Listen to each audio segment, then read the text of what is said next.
आप सभी को सादर नमस्कार।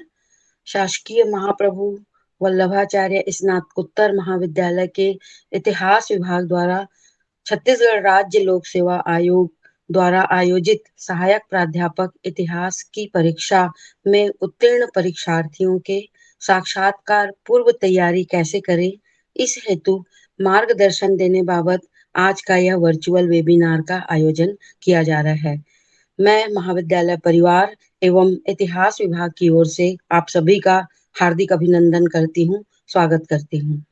सर्वप्रथम मैं स्वागत करती हूँ हमारे कार्यक्रम की संरक्षिका प्राचार्य आदरणीय डॉक्टर ज्योति पांडे मैम का, जो हमेशा कार्यक्रम करने हेतु हमें प्रोत्साहित करती हैं एवं हमारा मार्गदर्शन करती हैं।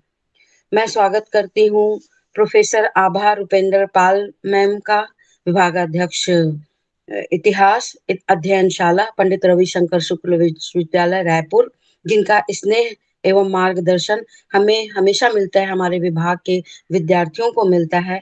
मैम का स्वास्थ्य ठीक नहीं है, फिर भी मैंने एक बार मैं निवेदन किया कि हम एक कार्यक्रम रख रहे हैं, तो मैडम ने कहा कि ये बहुत अच्छा विचार है और अच्छा प्रयास है। मैं जरूर बच्चों को मार्गदर्शन दूंगी। मैं यहाँ बताना चाहूंगी कि आदरणीय मैम ने लगभग 150 से अधिक इंटरव्यूज लिए हैं, तो आज हमारे विद्यार्थियों को उनका अनुभव, उनका मार्गदर्शन मिलेगा और वो उनके लिए प्रेरणास्पद होगा। मैं स्वागत करती हूँ प्रोफेसर अनसुईया अग्रवाल मैम का, विभागाध्यक्ष हिंदी, शासकीय महाप्रभु वल्लभाचार्य स्नातकोत्तर महाविद्यालय महासमुंद, जो विगत वर्षों से सहायक प्राध्यापक परीक्षा में साक्षात्कार लेने जाती हैं। आज हमें उनका मार्गदर्शन मिलेगा कि हमें क्या-क्या सावधानी साक्षात्कार में और रखना चाहिए, और और भी बहुत सारी सूक्ष्म बातें हम सबके बीच वो शेयर करेंगी।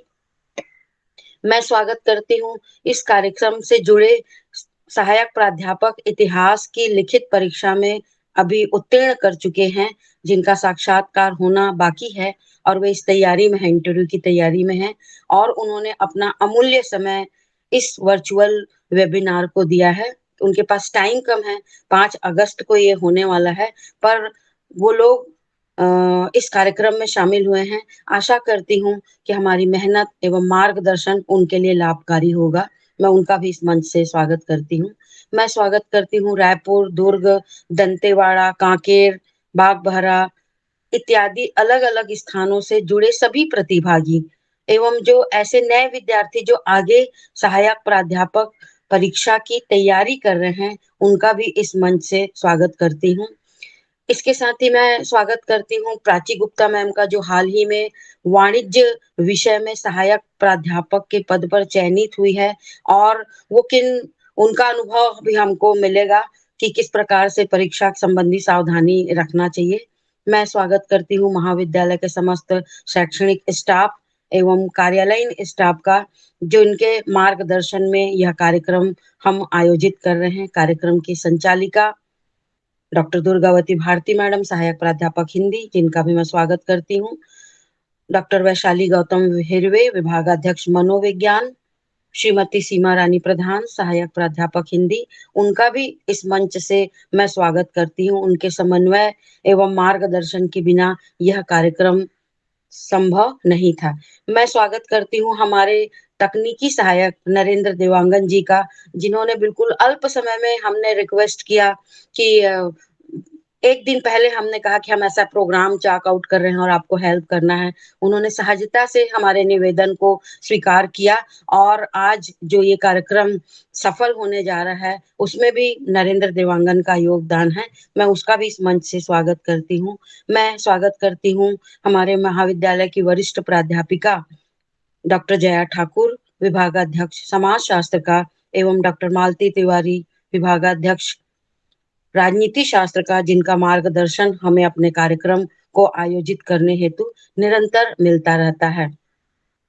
समस्त अतिथियों एवं शिक्षकों के मार्गदर्शन एवं उनके योगदान को लेकर मैं चंद पंक्तियों में अपनी बात रखना चाहती हूँ और अपनी वाणी को विराम देना चाहूंगी। किसी ने शिक्षक से पूछा, क्या करते हो आप? शिक्षक का सुंदर जवाब देखिए, सुंदर सुर सजाने को साज बनाता हूँ, सुंदर सुर सजाने को साज बनाता हूँ, नौसिखिए परिंदों को बाज बनाता हूँ। चुपचाप सुनता हूँ शिकायतें सबकी, चुपचाप सुनता हूँ शिकायतें सबकी, तब दुनिया बदलने की आवाज बनाता हूँ। समंदर तो परखता है हौसले कश्तियों के, समंदर तो परखता है हौसले कश्तियों के, और मैं डूबती कश्तियों को जहाज बनाता हूँ, और मैं डूबती कश्तियों को जहाज बनाता हूँ। बनाए चांद पे कोई बुर्ज ए खलीफा, बनाए चांद पे कोई बुर्ज ए खलीफा, मैं तो कच्ची ईंटों से ही ताज बनाता हूँ, मैं तो कच्ची ईंटों से ही ताज बनाता हूँ। एक बार पुनः इस मंच से इतिहास विभाग की ओर से मैं समस्त प्रतिभागियों का, समस्त सम्माननीय वक्ताओं का, महाविद्यालय परिवार का इस मंच से स्वागत करती हूँ एवं आभार प्रकट करती हूँ, जिन्होंने अपना अमूल्य योगदान, अपने समय उन्होंने इतिहास विभाग को दिया। पुनः आपका आभार एवं धन्यवाद के साथ मैं अपनी वाणी को विराम देती हूँ एवं अपना मंच मैं डॉक्टर दुर्गावती भारती को सौंपती हूँ। बहुत बहुत धन्यवाद।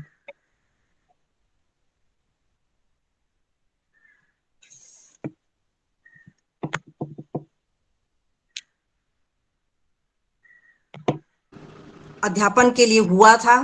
छत्तीसगढ़ की वो प्रथम डिलीट धारी भी हैं। उनका लंबा प्रशासनिक अनुभव रहा है। महाविद्यालय में प्राचार्य के पूर्व इसके पहले वो आयुक्त भी रही हैं उच्च शिक्षा विभाग में। तो एक ऐसे सुदीर्घ प्रशासनिक क्षमता और अनुभव से युक्त हमारी संस्था प्रमुख डॉक्टर ज्योति पांडे मैम हैं। हिंदी की वो विदुषी हैं और हम उनसे बहुत कुछ सीखते हैं। बहुत से ऐसे शब्द हैं जिन्हें हम गलत प्रयोग करते थे। मुझे बहुत अच्छा लगता है जब मैडम टोक करके बताती हैं कि ये शब्द गलत है, इसे ऐसा लिखा जाता है। वाकई अभी भी हम उनसे सीख रहे हैं और निरंतर हमें उनसे सीखने का अवसर प्राप्त हुआ है। ऐसी परम विदुषी संस्था प्रमुख डॉक्टर ज्योति पांडे मैम हैं, जिन्होंने आज हमें मसूरी के उस संस्थान का परिचय कराया है। वाकई मसूरी के उस संस्थान के विषय में हम जानते नहीं थे कि कहाँ पर आईएएस अकादमी के विद्यार्थी वहाँ प्रशिक्षण प्राप्त करते हैं। मैम को आज मैं बताना चाहूंगी, मुझे बहुत आज बताने की इच्छा हो रही है कि मैम की सुपुत्री जो है उनका चयन शिकागो विश्वविद्यालय में हुआ था और वहां पर उन्होंने अपनी उच्च शिक्षा की पढ़ाई प्राप्त की थी। मैम जब बैठती थी तो बताती थी कि मेरी पुत्री जो है परीक्षा की तैयारी कर रही है, कोचिंग कर रही है, उसके बाद उसका चयन हो जाएगा तो वो अमेरिका में अध्ययन करेगी। तो मुझे भी बड़ा वो लगता था कि काश हमारे बच्चे कुछ ऐसे जाएं, उनके अनुभव का लाभ हमें मिले।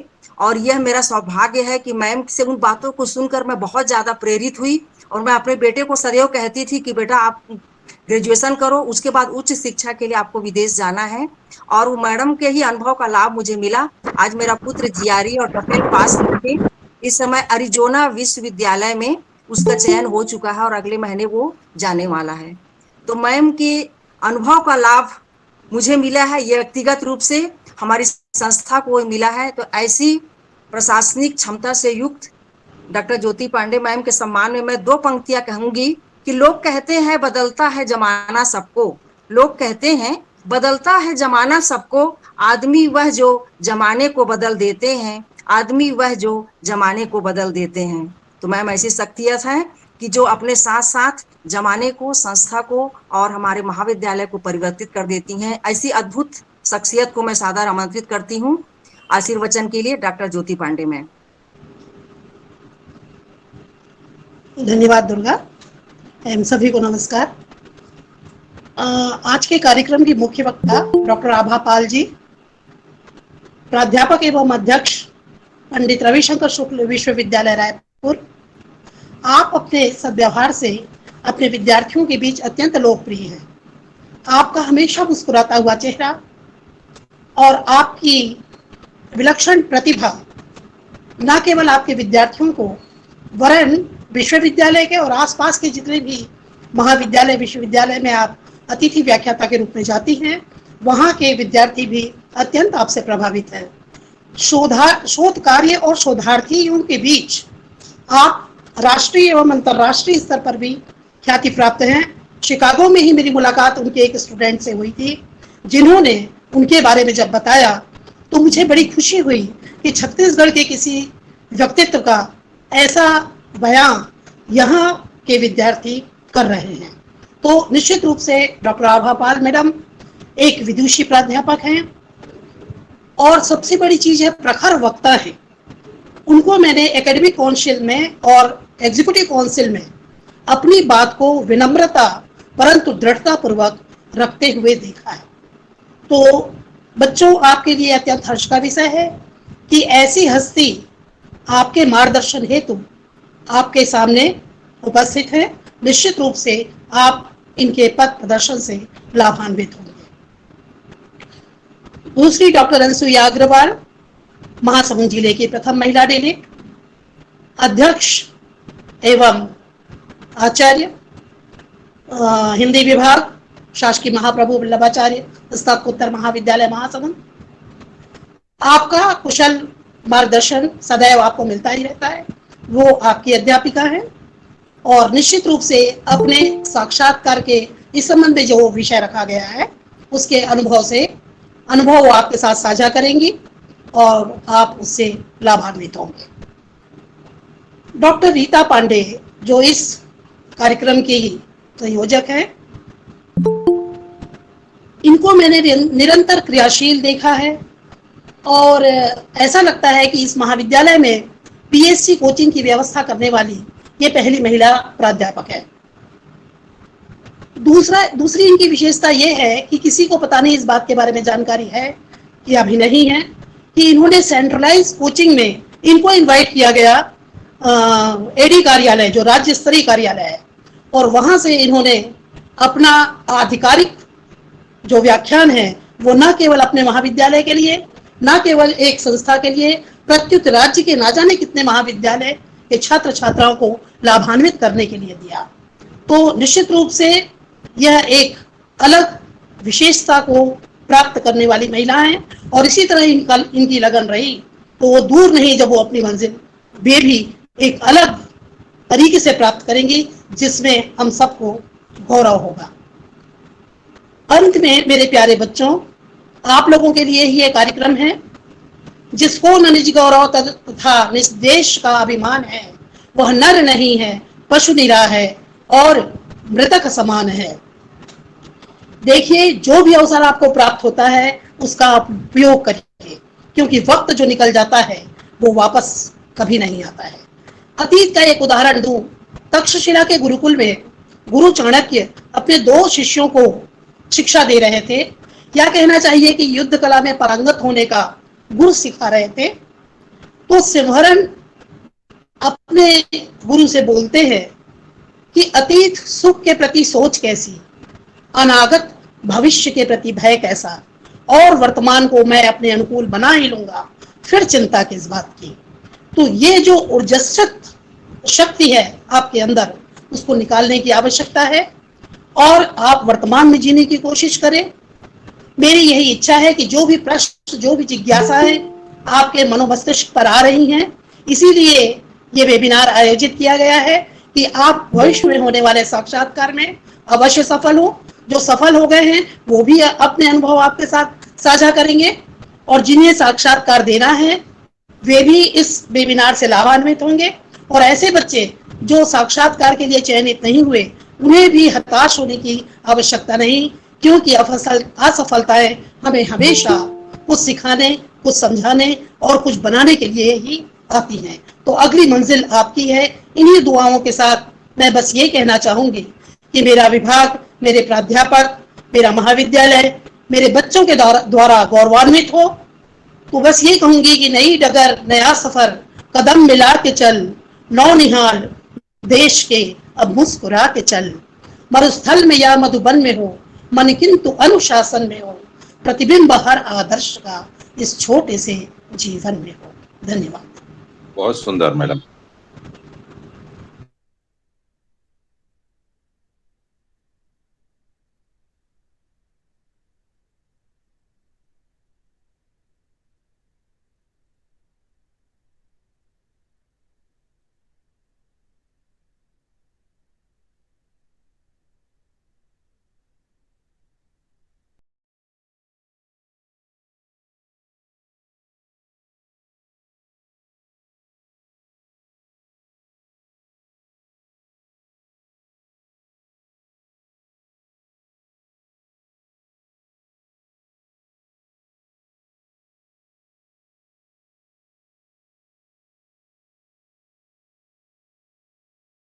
विभाग की विभागाध्यक्ष एवं पंडित रविशंकर शुक्ल विश्वविद्यालय रायपुर में हिंदी विभाग अध्ययन मंडल की अध्यक्ष, छत्तीसगढ़ की जानी मानी साहित्यकार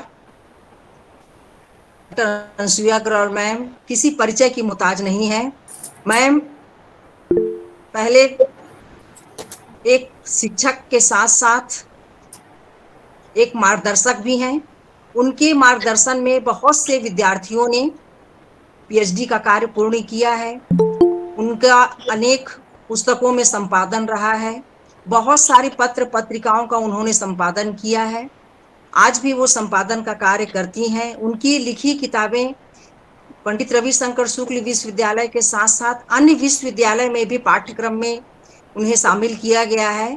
तो ऐसी शख्सियत जो विभिन्न संस्थानों से जुड़ी हुई हैं, हमारे महाविद्यालय का नाम गौरवान्वित कर रही है। हमें भी बड़ा फक्र होता है कि हमारी विभागाध्यक्ष ऐसी अद्भुत शख्सियत हैं। मैडम ने मॉरिशस में भी छत्तीसगढ़ का प्रतिनिधित्व किया था और उस समय हमने मैडम का सम्मान किया। हम ऐसे लग रहा था कि मैडम मॉरिशस नहीं गई, हम लोग मॉरिशस गए हैं। तो हमें बड़ा अच्छा लगा था कि ऐसी विभाग प्रमुख हमारी हैं जिनके गौरव से हमारा गौरव बढ़ता है।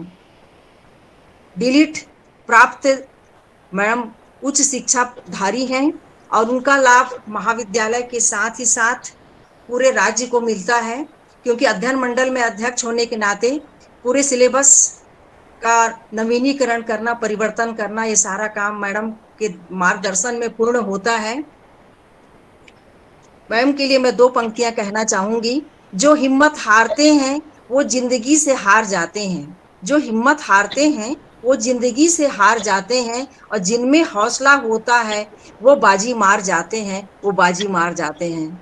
तो मैम ने कभी हौसला अपना समाप्त नहीं किया, आज भी ऊर्जावान हैं और उनसे ऊर्जा हम लोग लेते रहते हैं। हमें लगता ही नहीं कि मैम जो है अभी इतना इनके पास ऊर्जा है कि हम और कितना ऊर्जा मैम से ले लें। तो ऐसे ऊर्जा की धनी मैम को मैं सादर आमंत्रित करती हूँ। डॉक्टर अनसुईया अग्रवाल मैम, आपका स्वागत है।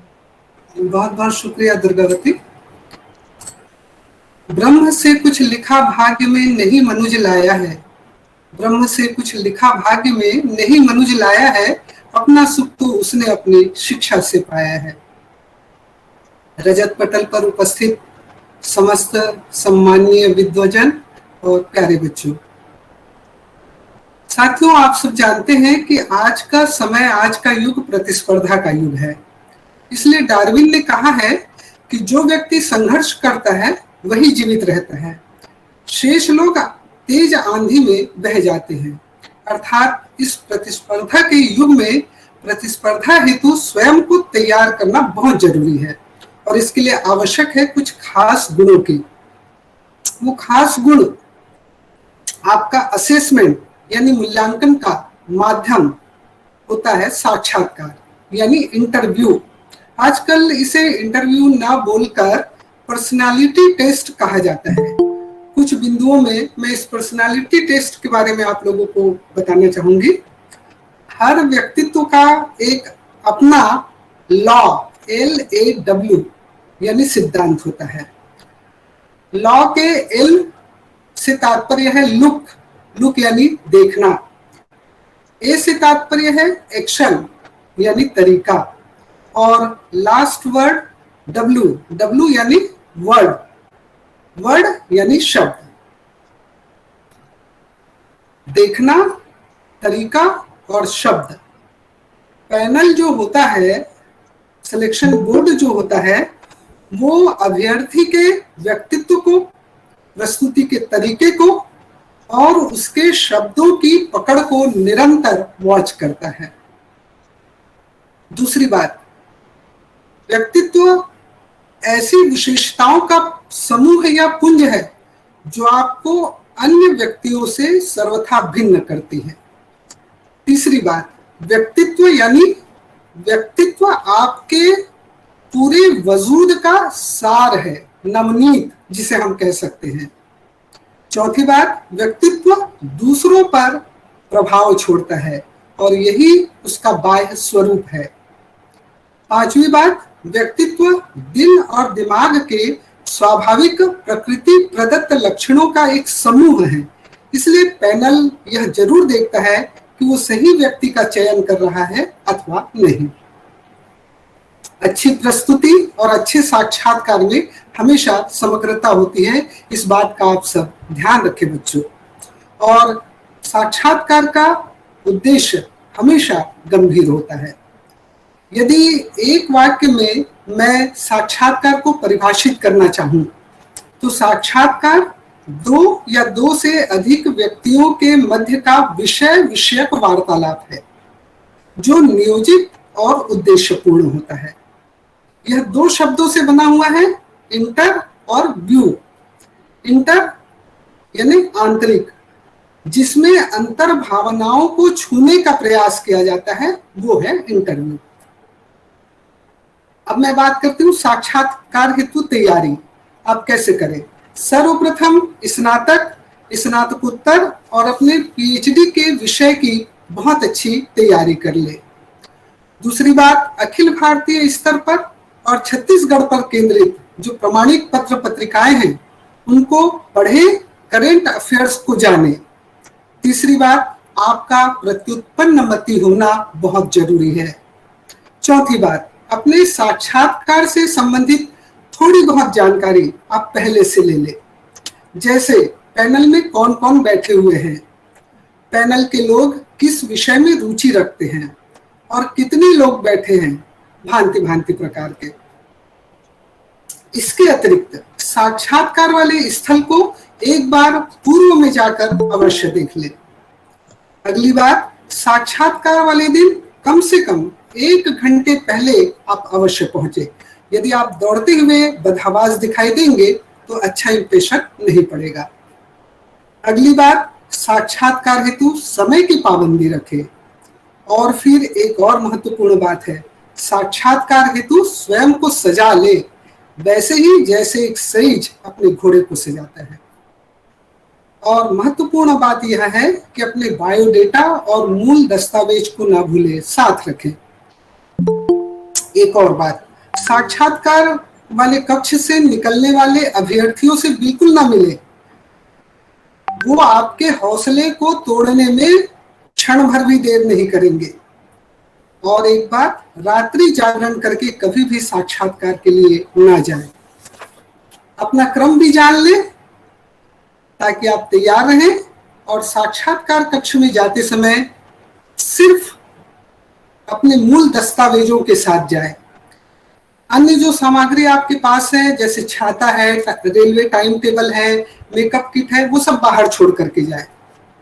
जब आप साक्षात्कार कक्ष में प्रवेश करते हैं तो केवल सामने बैठे हुए मध्य के व्यक्ति को आप नमस्कार करिए, क्योंकि वही अध्यक्ष होगा। कभी भी तब तक कुर्सी पर मत बैठिए जब तक आपको बैठने नहीं कहा जाता। बैठने के बाद धन्यवाद जरूर कहिए। और फिर आपसे जब प्रश्न किया जाता है तो साक्षात्कारकर्ता से आंख मिलाकर बात करें। कभी भी नजर नहीं चुराएं और कभी भी नजर नहीं झुकाएं। बोलते समय आपको बार बार हाथ नहीं हिलाना है। और कोई भी जवाब जब आप देते हैं तो पहले एक बार मन में चिंतन जरूर करें। अब सवाल के तरीके कौन कौन से होते हैं? बहुत तरीके हैं सवाल के। खुला सवाल होता है, बंद सवाल होता है, दर्पण सवाल होता है, अग्र प्रश्न होते हैं, भारी प्रश्न होते हैं, अलंकारिक प्रश्न होते हैं, इफेक्टिव प्रश्न होते हैं, लघु उत्तरीय प्रश्न होते हैं, अति लघु उत्तरीय प्रश्न होते हैं। तो इन सारे प्रश्नों को समझिए और उसके अनुसार आप उत्तर दीजिए। जवाब के तरीके क्या होंगे आपके? पूरे हो, हाँ या नहीं में जवाब नहीं देना है आपको। व्यक्तिगत समस्याओं का उल्लेख वहां पर बिल्कुल ना करें। पहले स्वयं को आप जाने, फिर गांव, तहसील, जिला, राज्य, देश या फिर अंतरदेश को जाने। और एक बात, पुराने साक्षात्कार लेने वाले अध्यक्ष का जिक्र बिल्कुल ना करें। इससे यह पता चल जाता है कि आप एक बार फेल हो चुके हैं। ज्यादा बात ना करें, झूठ ना बोले, पैनल आपके बारे में सब कुछ जानता है।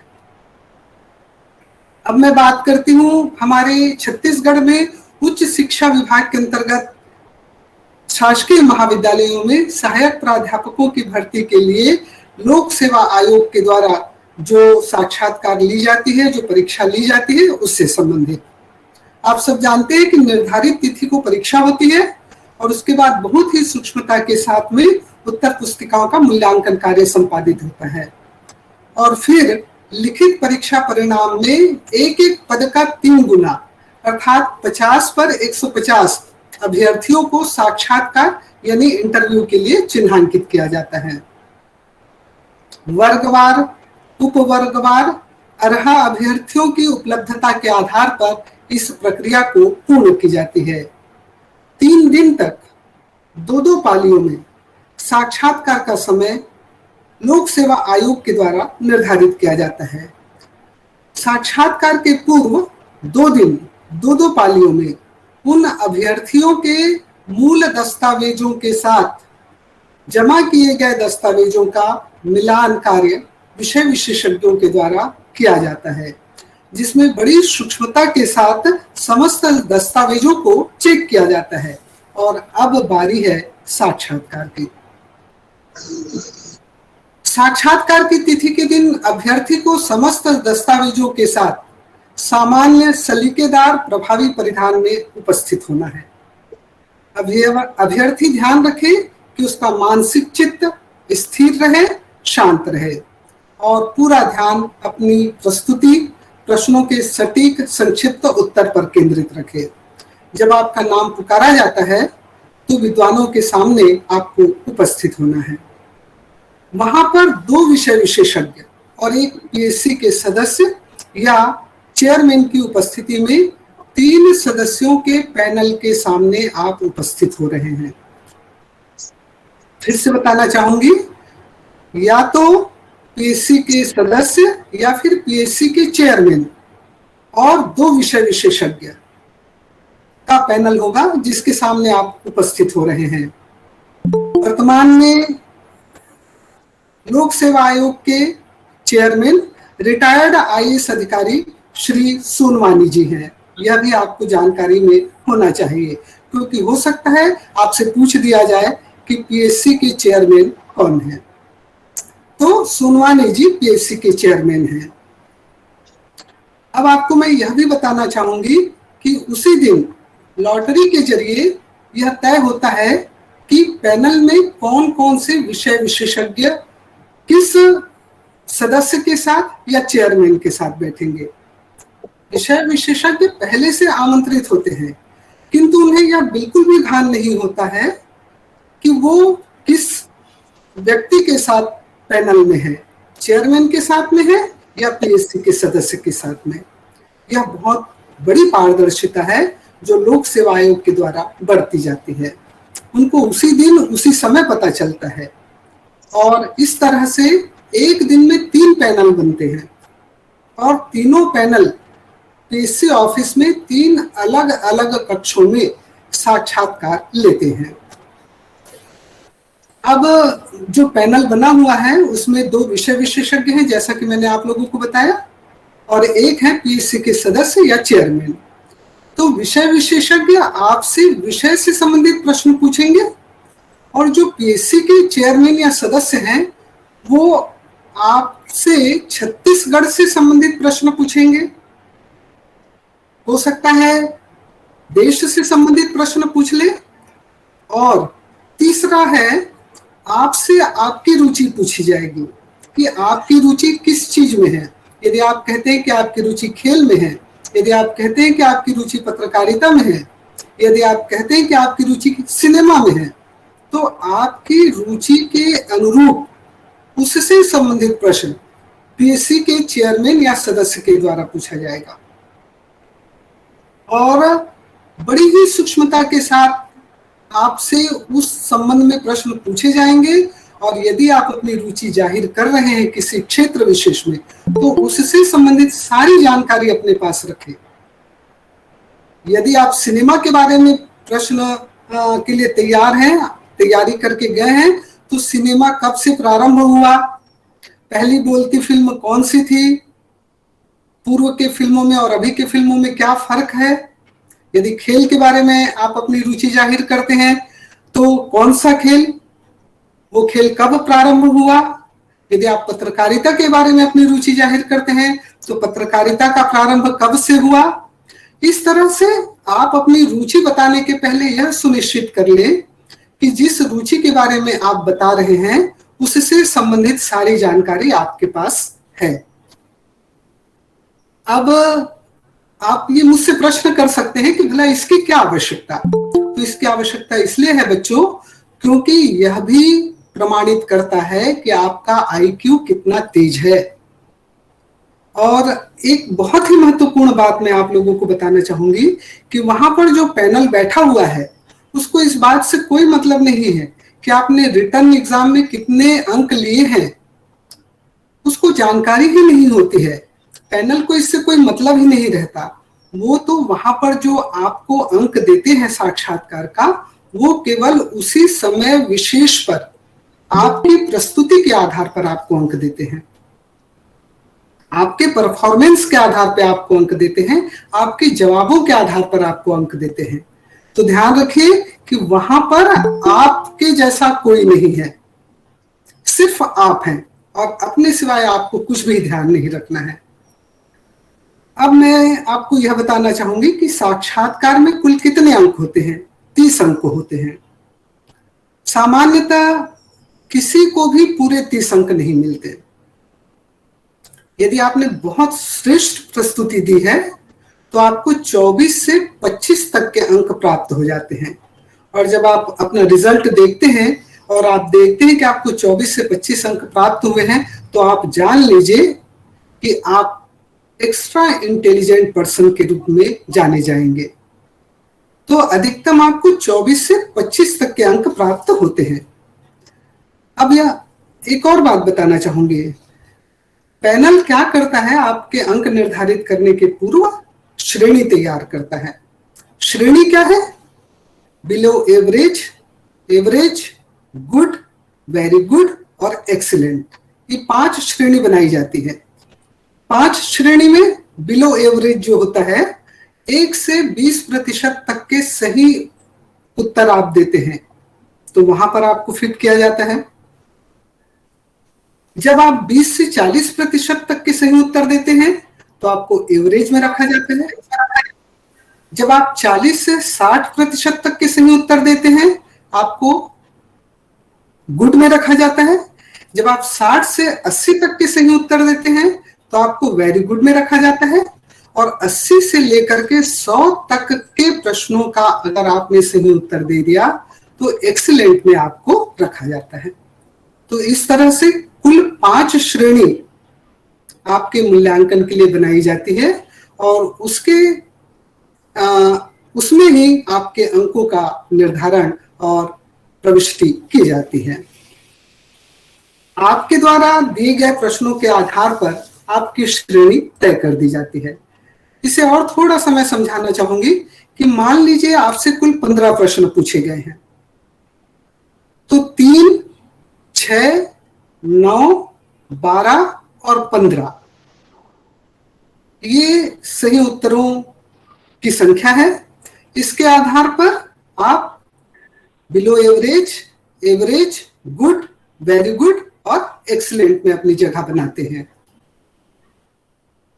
एक और चीज, साक्षात्कार में इतनी पारदर्शिता होती है कि आप वहां पर जो उत्तर देते हैं उसके आधार पर स्वमूल्यांकन कर सकते हैं कि आपको कितने प्रतिशत अंक मिल सकते हैं।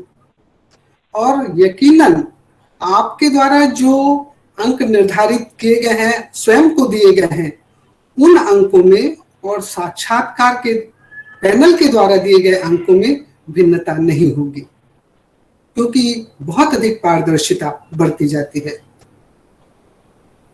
एक और चीज बच्चों, साक्षात्कार वाले पैनल को आपकी कैटेगरी से कोई मतलब नहीं, आपकी जाति से कोई मतलब नहीं, केवल और केवल उस समय साक्षात्कार के दौरान आपके द्वारा जो प्रस्तुति दी गई है उसी के आधारों पर अंकों का निर्धारण किया जा रहा है। मैंने बताया आपको 3 विद्वान वहां पर बैठे हुए हैं, तीनों ही बारी बारी से आपसे प्रश्न करेंगे। पहले एक विद्वान प्रश्न करेंगे, क्रम कोई भी हो सकता है, फिर दूसरा विद्वान प्रश्न करेगा और फिर तीसरा विद्वान प्रश्न करेगा। सामान्यतः एक विद्वान के द्वारा पूरी तरह से प्रश्न कर लिए जाते हैं, जब वो चुप हो जाता है तब दूसरा विद्वान प्रश्न करता है। किसी विद्वान के द्वारा किए जा रहे प्रश्नों के बीच में कोई दूसरा विद्वान हस्तक्षेप नहीं करता, यह भी आप जान लीजिए। यानी अब आप जिस विद्वान से मुखातिब हो रहे हैं, केवल उनकी नजरों से आपको अपनी नजरें मिलाकर चलना है। आपको सारे विद्वानों की तरफ ध्यान नहीं देना है। जो विद्वान आपसे प्रश्न कर रहा है, केवल उनकी नजरों से आपको अपनी नजरें मिलाकर चलना है। अब देखिए, प्रश्नों के उत्तर आपको कैसे देना है। मैंने पूर्व में तो आपको बता ही दिया है। सटीक उत्तर दीजिए, बहुत संक्षिप्त उत्तर दीजिए और सारगर्भित उत्तर दीजिए। अब देखिए, यदि आप जवाब नहीं दे पा रहे हैं तो निश्चित रूप से अंक कम हो जाएंगे, और यदि आप हर प्रश्न का बढ़िया उत्तर दे रहे हैं, बारीक से बारीक बातों का भी उल्लेख कर रहे हैं, तो आपको बढ़िया मार्क्स मिलेंगे। और इसके लिए क्या जरूरी है? एक तो अनावश्यक विस्तार से बचिए, विद्वता का प्रदर्शन बिल्कुल मत कीजिए, ओवर कॉन्फिडेंस मत होइए, और हर समय इस बात का ध्यान रखिए कि पैनल, आप जिस कुर्सी पर बैठे हुए हैं ना, आपकी उस कुर्सी से अधिक योग्य और काबिल होने के कारण ही टेबल के उस पार की कुर्सी पर बैठे हुए हैं। इस बात का आप हमेशा ध्यान रखिए। कहीं पर भी पैनल को भ्रमित करने की कोशिश मत कीजिए, कहीं पर भी पैनल को घुमाने की कोशिश मत कीजिए। आप कहां पर कमजोर हैं, आपकी पकड़ कमजोर है, यह पैनल को आपसे जब 2-3 प्रश्न वो पूछता है तभी जान लेता है। यदि आपको किसी प्रश्न का उत्तर नहीं मालूम तो आप विनम्रता के साथ अपनी असमर्थता व्यक्त कर दीजिए। घुमा घुमा कर उत्तर देने की कोशिश बिल्कुल मत करिए। तो ये साक्षात्कार के समय की महत्वपूर्ण बातें हैं। आप सब जानते हैं, साक्षात्कार के उपरांत अभ्यर्थियों की उपलब्धता के अनुसार चयन सूची और अनुपूरक सूची जारी की जाती है, जिसे आयोग के वेबसाइट पर अपलोड कर दिया जाता है। तो ये महत्वपूर्ण बातें थी साक्षात्कार से संबंधित बच्चों। अंत में 2 पंक्तियां कहकर मैं अपनी बात समाप्त करती हूं कि जीवन में सफलता पाने के लिए हौसलों का होना बहुत जरूरी है।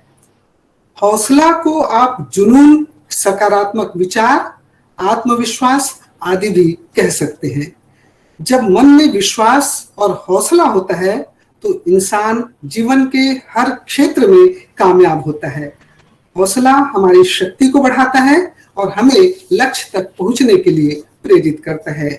4 पंक्तियां आपके लिए, सिर्फ आपके लिए।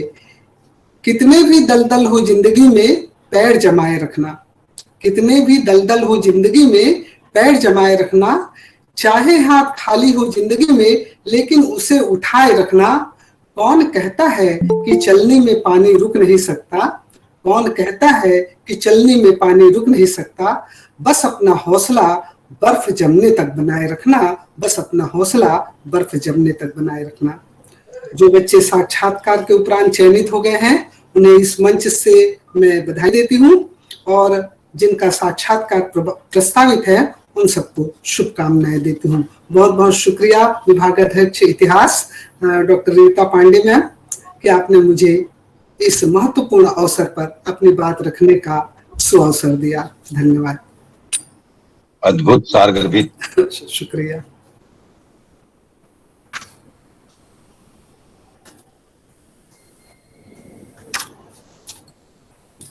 मैडम माइक अनम्यूट कर लीजिए।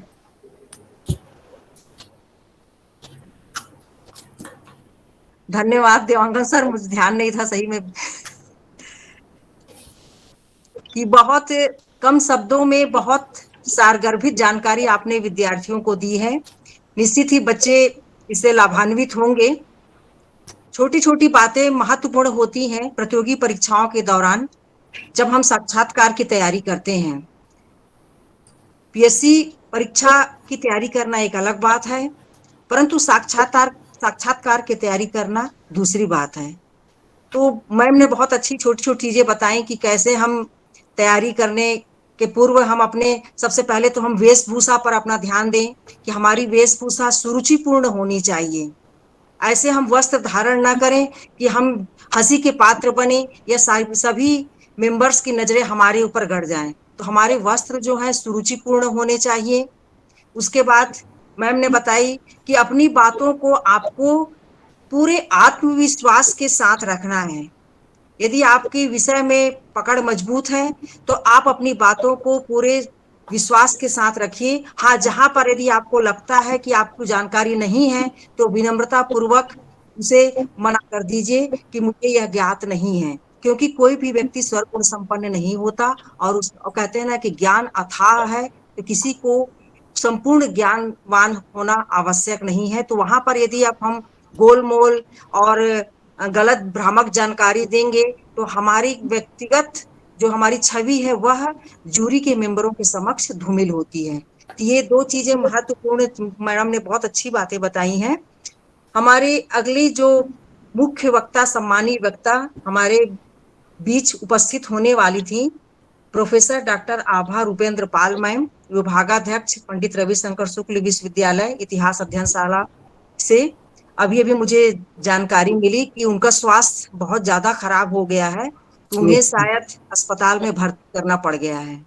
तो इस कारण से मैम हमारे बीच आज नहीं जुड़ पा रही हैं। बहुत बुरा लग रहा है उनके लिए, क्योंकि अभी 1 घंटे पहले तक उनसे मैम की बातचीत हुई थी कि वो थोड़ा असहज महसूस कर रही हैं, परंतु उनका बहुत बार-बार यही कहना था कि मेरे अनुभव का लाभ महासमुंद महाविद्यालय के विद्यार्थियों को मिलना चाहिए। तो उनका अंत तक प्रयास था, परंतु जब ज्यादा स्थिति खराब हो गई, तो उन्हें अस्पताल में भर्ती कराना पड़ा है। तो बच्चों, आज उनका हम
टेक आया मैडम को, तो अभी तबीयत उनकी खराब है, भर्ती तो नहीं हुई है, पर माइग्रेन अटैक आ गया है करके मैसेज की है।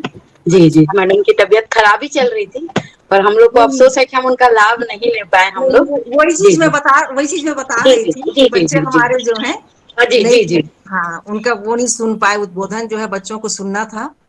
तो मैं प्राची गुप्ता के विषय में आपसे बात कर रही थी कि हमारी होनहार छात्रा है प्राची गुप्ता, और उनके गुरुजन भी बधाई के पात्र हैं, जिनके मार्गदर्शन में इस विद्यार्थी ने हमारे महाविद्यालय का नाम रोशन किया है। बहुत अच्छे अंकों के साथ इन्होंने साक्षात्कार में अपनी प्रस्तुति दी थी, और साक्षात्कार में जाने के पहले ये सभी गुरुजनों से आशीर्वाद लेने आई थी। तो मैं उन्हें सादर आमंत्रित करती हूँ, प्राची गुप्ता को, कि वे आए और साक्षात्कार के अपने अनुभव को आप सबके बीच शेयर करें। कुमारी प्राची गुप्ता। धन्यवाद दुर्गा जी भारती मैम। मैं कुमारी प्राची गुप्ता, अतिथि व्याख्याता, शासकीय महाप्रभु स्नातकोत्तर महाविद्यालय महासमुंद वाणिज्य संकाय से। सबसे पहले तो सभी को सादर प्रणाम, जितने भी आदरणीय मंच हैं उनको। साक्षात्कार जो है बहुत महत्वपूर्ण है, इंटरव्यू जो आपका अभी होने वाला है। अच्छा, एक चीज और, जितने भी प्रतिभागी जुड़े हुए हैं जो अभी साक्षात्कार देने वाले हैं, सबसे पहले तो उनको रिटर्न एग्जाम पास करने की बहुत बहुत बधाई और साथ ही इंटरव्यू के लिए बहुत बहुत शुभकामनाएं। मैं कोशिश करूंगी कि मैं जितनी भी बातें आपको बताऊं वो आपके लिए मतलब आपको गाइड कर सकूं अच्छे से, और मैं कोशिश करूंगी कि बारीकी से मैं अपना जितना भी एक्सपीरियंस है इंटरव्यू और डॉक्यूमेंट वेरिफिकेशन से रिलेटेड वो आपको बता सकूं। सबसे पहले तो जैसे आप पाली का ध्यान रखेंगे, जिसका फर्स्ट पाली में है और जो सेकंड पाली में है। तो अगर आपका फर्स्ट पाली में ही आपका वेरिफिकेशन फर्स्ट पाली में है तो मतलब इंटरव्यू भी आपका उसी पाली में ही रहेगा। जैसे 9 से 12 का टाइम है प्रथम पाली, और जो द्वितीय पाली है वो 1 से 5 बजे के बीच का है। तो अगर आपका जो दस्तावेज सत्यापन 9 से 12 के बीच है, मतलब आपका साक्षात्कार भी दूसरे दिन 9 से 12 के बीच ही होगा। अब डॉक्यूमेंट वेरिफिकेशन के लिए आप जाए तो आप कोशिश करें कि टाइम से पहले पहुंच जाए। जब आप वहां जाएंगे तो वहां पे जाते ही आपको पहले एक रजिस्टर में एंट्री करनी होगी। एंट्री करने के बाद वहां एक वेटिंग रूम रहेगा, वहां सभी अभ्यर्थी बैठे हुए रहते हैं। फिर एक पर्सन आएगा, वो बोलेंगे कि जितने भी डॉक्यूमेंट वेरिफिकेशन वाले वो एक रूम में चलिए। तो सभी अभ्यर्थियों को एक साथ उस रूम में ले जाया जाएगा। लगभग एक पाली में 30 लोग हैं, तो सभी 30 के 30 जो अभ्यर्थी वो उस रूम में जाएंगे। फिर वहां आपको एक फॉर्म दिया जाएगा, उस फॉर्म को आपको भरना रहेगा। साथ ही वहां पे एक चिपका हुआ रहेगा गुत्थे में, जिसमें आपको ये जानकारी रहेगी कि आपको कैसे तैयार करना है, अपने डॉक्यूमेंट को किस सीक्वेंस पे लगाना है। तो अगर आपके पास वो सीक्वेंस पहले से ही होगा तो बहुत अच्छी बात है कि क्या क्या डॉक्यूमेंट्स लगेंगे। ठीक, जैसे आपका स्टार्टिंग में आपका रहेगा एप्लीकेशन फॉर्म जो आपने भरा है, ठीक, फिर 10th 12th, फिर ग्रेजुएशन के 3 साल की मार्कशीट, फिर ग्रेजुएशन की डिग्री, फिर आपके पोस्ट ग्रेजुएशन अगर सेमेस्टर वाले तो 4 सेमेस्टर के बाद 4 सेमेस्टर का मार्कशीट और उसकी डिग्री, फिर आपका निवास प्रमाण पत्र, आपका नेट और सेट का सर्टिफिकेट। इस तरह से एक सीक्वेंस पूरा रहेगा। तो उस सीक्वेंस में आपको 2 सेट तैयार करने रहेंगे डॉक्यूमेंट के। ठीक, जब आप वहां एंटर करेंगे तो ये सारी चीजें आपको वहां बताई जाए कि आपको ये डॉक्यूमेंट इस तरह से तैयार रखना है। फिर वहां 4 टेबल रहेगा। ठीक, 4 टेबल, सभी टेबल में 2-2 व्यक्ति रहेंगे या 2-2 जो है वेरिफिकेशन करने वाले पर्सन रहेंगे। तो जब आपका नाम लिया जाएगा, आपको बुलाया जाएगा, तो आप अपने सारे डॉक्यूमेंट लेके उनके पास जाएंगे। वो आपका एक पूरा ब्रीफ में आपकी पूरी जानकारी लिखेंगे। ठीक, आपका मतलब 10th का कब कौन से ईयर में हुआ, आपका परसेंट कितना था, ये सारी जानकारी नोट कर लेंगे वो लोग आपके बारे में, जितना भी डिटेल आपने दिया है। अच्छा, साथ एक चीज और ध्यान रखेंगे आप लोग कि जितना भी आप फोटोकॉपी लगा रहे हैं, एक तो वो सेल्फ अटेस्टेड होना चाहिए, मतलब मार्कशीट आपके, और जितना भी आय जाति निवास वगैरह आप जो भी चीजें रेड बनाए हो डॉक्यूमेंट का, और सभी के ओरिजिनल भी आपको साथ में रखना है। जब पहले टेबल में आपका वेरिफिकेशन हो जाएगा, उसके बाद सेकंड वेरिफिकेशन जो होगा वो सब्जेक्ट एक्सपर्ट के द्वारा किया जाएगा। वहाँ 3 सब्जेक्ट एक्सपर्ट भी होंगे। वो सब्जेक्ट एक्सपर्ट उसको फिर से वेरीफाई करेंगे, आपके डॉक्यूमेंट से मैच करेंगे, मतलब ओरिजिनल से। उसके बाद वहां से वेरीफाई होने के बाद आपको कहा जाएगा कि उस फॉर्म को आप कंप्यूटर एंट्री करने वाले जो सर हैं उनको दे दीजिए। ठीक, तो ये इतना आपका होगा डॉक्यूमेंट वेरिफिकेशन के टाइम। अच्छा, इसमें एक चीज और ध्यान रखिएगा कि सारे डॉक्यूमेंट में आपका नाम और आपके पिताजी का नाम सेम होना चाहिए, कहीं पे भी अंतर नहीं आना चाहिए। क्योंकि मेरे साथ ये परेशानी हो गई थी कि सभी डॉक्यूमेंट में पापा का नाम लिखा हुआ था, पर निवास प्रमाण पत्र में जो है वो सरनेम भी साथ में था। तो तुरंत फिर एक एफिडेविट बनाने के लिए मुझे जाना पड़ा था।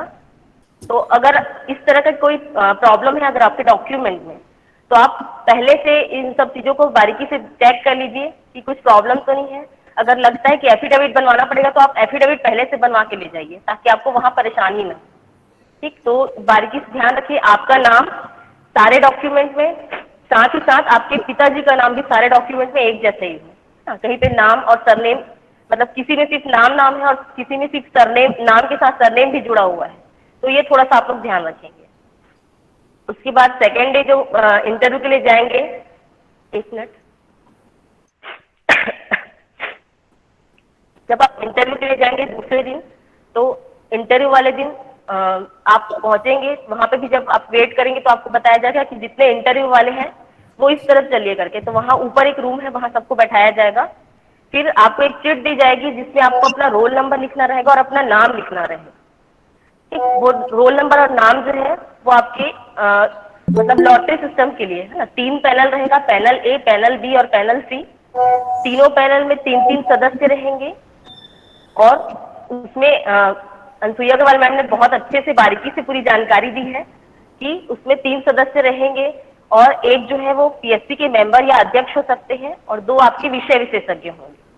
ठीक, और लॉटरी सिस्टम के द्वारा फिर 3 पैनल यानी जैसे 30 जो कैंडिडेट्स हैं तो एक एक पैनल में 10-10 लोगों का नाम रहेगा। आपको बता दिया जाएगा कि आपका कौन से क्रम में है और साथ ही आपको बताया जाएगा पहले से कि आप तैयार रहिए, नेक्स्ट इंटरव्यू आपका है। तो आप लोग को फिर जिसका जिस पैनल में रहेगा उस पैनल में उनको ले जाया जाएगा। इंटरव्यू में आप ध्यान रखेंगे कि मैंने कई लोगों से चर्चा की थी, मतलब कुछ प्रश्न जो है इंटरव्यू से रिलेटेड। तो प्रश्न की अगर मैं बात करूं तो एक तो आपके व्यक्तिगत विवरण के जो प्रश्न होंगे, यानी जो आपने व्यक्तिगत विवरण बनाया है अपना, है ना, जो फॉर्म में भरा हुआ है, उसको आप एक बार डिटेल से देखिए। आप अपने मन से ये चीज सोच सकते हैं कि उसमें क्या क्या प्रश्न बन सकते हैं। जैसे आपका क्या, आपके नाम का क्या अर्थ हो सकता है। ठीक, आपका रोल नंबर भी आप बिल्कुल याद रखिए कि रोल नंबर कितने डिजिट का है, कौन कौन सी संख्याएं हैं, करोड़ में हो रहा है, अरब में, खरब में, तो ये चीज भी आप ध्यान रखें। साथ ही आपके सब्जेक्ट क्या क्या रहे हैं यूजी और पीजी में, ये भी आपको जानकारी हो। और आपने अगर अभिरुचि अपनी लिखी है कि अपनी रुचि जो बताई है हॉबी, उससे रिलेटेड भी आपके प्रश्न बन सकते हैं। अगर व्यंजन बना लिख दिया है ना, या लेखन लिख दिया तो साहित्य से संबंधित, ठीक, इस तरह से प्रश्न हो सकते हैं। क्योंकि कुछ लोगों से मतलब बायोडाटा से क्वेश्चन किया गया था, मेरा तो खैर बायोडाटा से कुछ क्वेश्चन नहीं हुआ था नॉर्मली। और एक चीज और कि जैसे जनरल स्टडीज के जो प्रश्न हैं छत्तीसगढ़ से रिलेटेड, तो जरूरी नहीं कि आप जिस जिले के हो उसी जिले से प्रश्न पूछा जाए। ठीक, ये भी हो सकता है कि आप रायपुर जिले से हो और आपको सरगुजा जिला का प्रश्न पूछ दिया जाए। ठीक, तो प्रश्न एकदम फिक्स नहीं कहा जा सकता कि आपसे क्या पूछा जाएगा। तो और दूसरी चीज ये कि हर किसी को हर चीज तो पता नहीं होती कि जो भी सामने वाला पूछ रहा हो आपको कंफर्म उसकी जानकारी हो। तो अगर आपको आता है तो बिल्कुल आप कॉन्फिडेंस से बताइए, नहीं आता तो आप सॉरी बोल दीजिए। ठीक, उसके और अगर शुरू के प्रश्न आप नहीं बता पाते तो उसके लिए आपको घबराना नहीं है। बाकी जो नेक्स्ट क्वेश्चन रहेंगे आप उन पे फोकस कीजिए। ठीक, मतलब कहीं से भी ये मत दिखाइए कि आपका कॉन्फिडेंस लो हो रहा है। मेरे साथ मतलब मेरा साक्षात्कार में अगर बात करूं तो एवरेज था, बहुत अच्छा भी नहीं, बहुत बुरा भी नहीं, क्योंकि मैं थोड़ा सा घबरा गई थी। तो कोशिश ये करिए कि आप घबराए ना, कॉन्फिडेंस से जाएं और जो भी पूछे उसका अच्छे से जवाब दें। और मैं एक एनालिसिस जो की हूँ पुराने जितने भी सब्जेक्ट का इंटरव्यू हो चुका है, तो अगर मैं मार्क्स की बात करूँ तो कम से कम 10 मार्क्स मतलब 10 से ऊपर ही मिला सबको, और अधिकतम जो है 25 अंक तक दिया गया है। तो वो आपकी परफॉर्मेंस पे डिपेंड करेगा कि आपका परफॉर्मेंस वहाँ पे कैसा है, उस हिसाब से आपको मार्क्स मिलेंगे। समय की अगर बात करूं तो एवरेज मैंने जितने लोगों से भी बातचीत की और मेरा खुद का जो एक्सपीरियंस रहा है, तो लगभग 15 से 20 मिनट जो है एक एक कैंडिडेट का इंटरव्यू चल रहा है। ठीक, और ज्यादा से ज्यादा आप ये ध्यान रखिए कि छत्तीसगढ़ के जो जनरल क्वेश्चन होंगे आपके वो लगभग 5 मिनट के चलेंगे, लेकिन मेन फोकस जो होगा आपका सब्जेक्ट के लिए रहेगा, क्योंकि 2 सब्जेक्ट एक्सपर्ट हैं, दोनों सब्जेक्ट एक्सपर्ट भी आपसे क्वेश्चन करेंगे। और जो हमारा मेन जो पीएससी है वो एकेडमिक के लिए है ना, सहायक प्राध्यापक हमको कॉलेज में अध्यापन कार्य के लिए है। इसीलिए अपने विषय की जो है बहुत अच्छी पकड़ रखिए, आप विषय को बहुत अच्छी से तैयारी कीजिए। और क्योंकि जनरल स्टडीज से हम कुछ एरिया नहीं कह सकते, लेकिन विषय में आपका जो पीएससी का सिलेबस है उसको आप अच्छे से तैयार कर लीजिएगा। ठीक, और अच्छे से पढ़ाई कीजिए आप लोग। आपको बहुत बहुत शुभकामनाएं कि आप लोग इंटरव्यू फेस करने वाले हैं। वो कहते हैं ना, सक्सेस की सबसे खास बात है कि वो मेहनत करने वालों पे फिदा हो जाती है। तो आप अच्छे से मेहनत कीजिए, बिल्कुल भी दिमाग में ये मत लाइए कि मेरा रिटर्न मार्क्स इतना था, इंटरव्यू में अगर इतना भी मिल गया तो क्या होगा। ये सब चीजों को भी बिल्कुल दिमाग से निकाल दीजिए ना। जो रिटर्न देना था वो रिटर्न आपका हो चुका है। अब इंटरव्यू भी मायने रखता है, क्योंकि मान लो आपका मार्क्स और आपके जो कॉम्पिटिटर है उसके मार्क्स में अगर थोड़ा सा भी फर्क है 2-4 नंबर का, तो वो आप इंटरव्यू में कवर करके सिलेक्ट हो सकते हो। आपको अगर इंटरव्यू में आने का मौका मिला है, मतलब आपके मार्क्स ठीक ठाक है तभी आप इंटरव्यू फेस कर रहे हो। तो कोशिश करिए कि आप इंटरव्यू जो है वो अच्छे से अच्छा दें, अपना परफॉर्मेंस अच्छा रखें और आपका सिलेक्शन हो जाए। और बाकी सभी चीजें अभी साइड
जिया है, अपने अनुभवों को आपके बीच अभी शेयर किया है।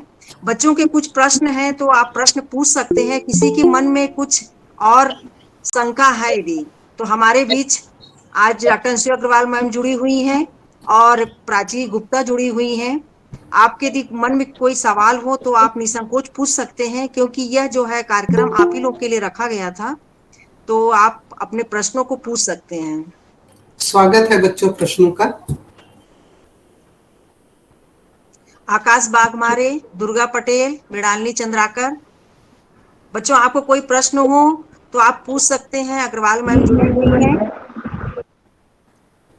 और किसी की कोई प्रश्न हो, उनके अतिरिक्त भी किसी के मन में यदि कोई प्रश्न आता है तो आप सभी पूछ सकते हैं, क्योंकि शंका का समाधान होना आवश्यक है। आप शंका लेकर चले जाएंगे और बाद में पछताएंगे तो कोई मतलब का नहीं है। प्रतियोगी परीक्षाओं की तैयारी एक बहुत महत्वपूर्ण विषय है। आज प्रतियोगिता का युग है और जब हमारा देश आजाद हुआ 30 करोड़ जनसंख्या थी, आज हम 135 करोड़ से ऊपर हो रहे हैं। तो इस भीड़ तंत्र में प्रतियोगी परीक्षाओं के माध्यम से ही विद्यार्थियों का चयन होता है और यह चयन जो है कई स्तरों पर होता है। तो इस चयन की प्रक्रिया में ये अंतिम पड़ाव है साक्षात्कार का। मुझे भी साक्षात्कार के अनुभव से गुजरना पड़ा। यदि आप लोग अपना प्रश्न नहीं पूछ रहे हैं तो मैं अपनी बात रख देती हूँ, क्योंकि मैं भी साक्षात्कार के दौर से गुजरी हूँ। अपना अनुभव मैं शेयर करती हूँ, क्योंकि प्राची ने अभी करंट का अपना शेयर अनुभव किया था। मैं जब सबसे पहले शिक्षक बनी 1993 में, उस समय पहली बार मैंने इंटरव्यू फेस किया था।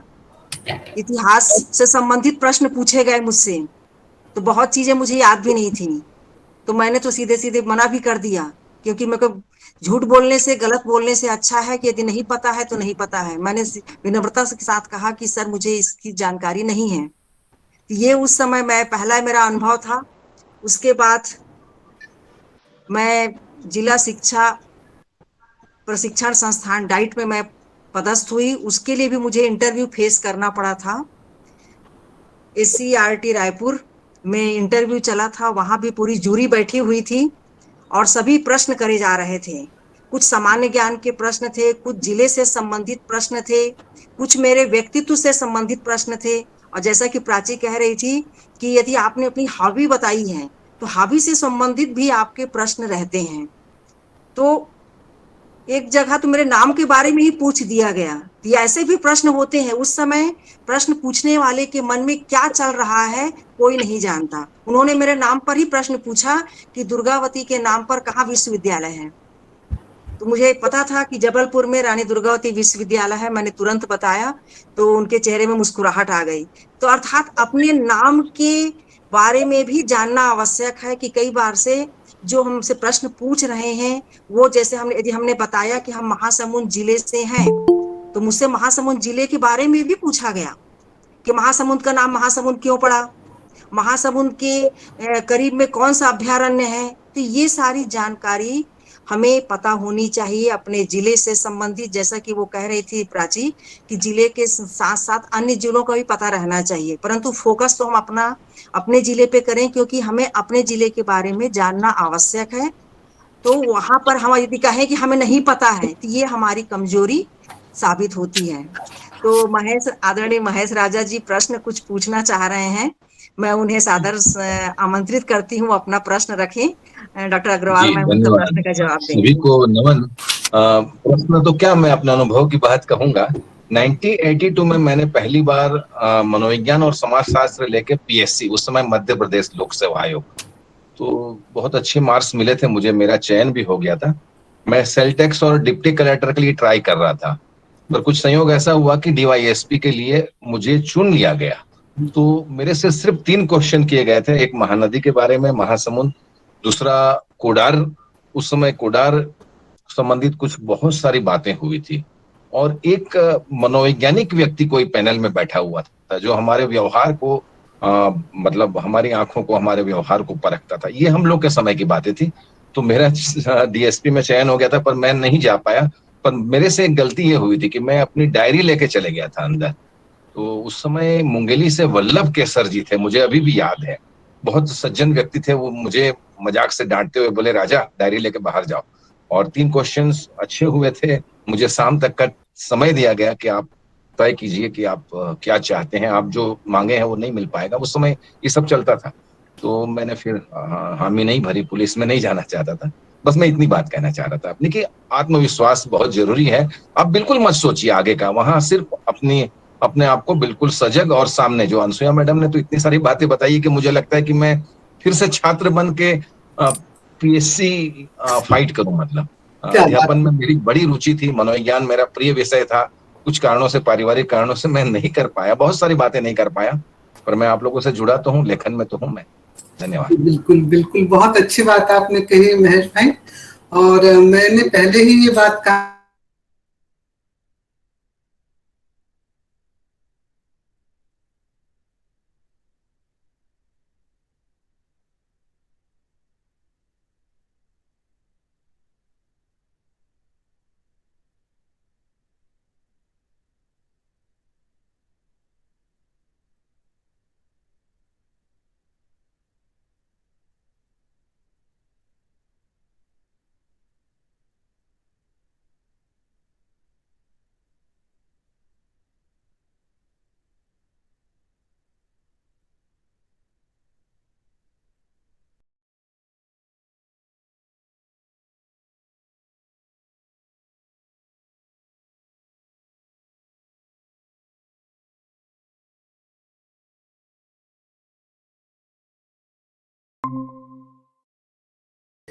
आप किस लेखक या कवि को चाहते हैं, पढ़ते हैं? तो जैसे बच्चे ने कहा कि मुझे प्रेमचंद में रुचि है, मैं प्रेमचंद पढ़ना पसंद करता हूं, तो फिर मैंने सिर्फ और सिर्फ प्रेमचंद पर उससे प्रश्न किए, और किसी दूसरे कवि या लेखक पर मैंने प्रश्न नहीं किए। तो विद्यार्थी ही तैयारी नहीं करता है बच्चों, इंटरव्यू बोर्ड में जो व्यक्ति होता है वो भी अपनी पूरी तैयारी के साथ वहां जाता है, और इतनी उसकी तैयारी रहती है कि एक व्यक्ति, एक साहित्यकार, एक क्षेत्र के बारे में अगर आप कोई बात कह रहे हैं तो उसके पास उससे संबंधित 50-60 प्रश्न होंगे, और उसमें से फिर वो आपसे प्रश्न करता है।